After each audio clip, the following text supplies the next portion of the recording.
Welcome to Beverly Hills, my hometown.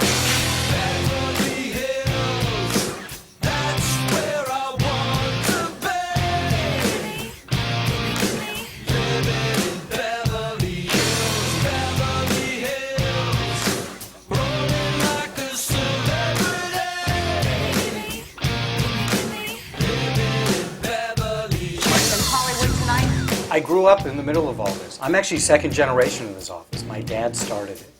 He was a contract plastic surgeon for Universal Studios.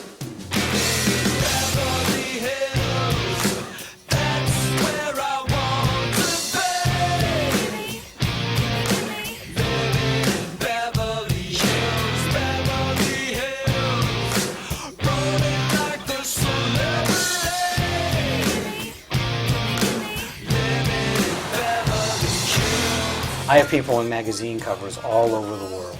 I have people on Lost, Desperate Housewives.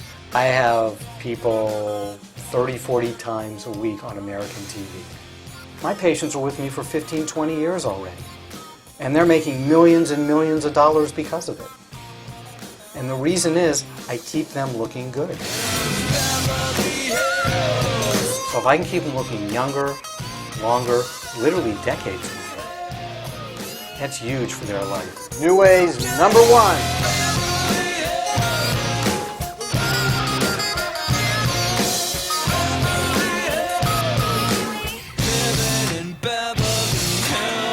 Hydration, a great product, great science, a great new you.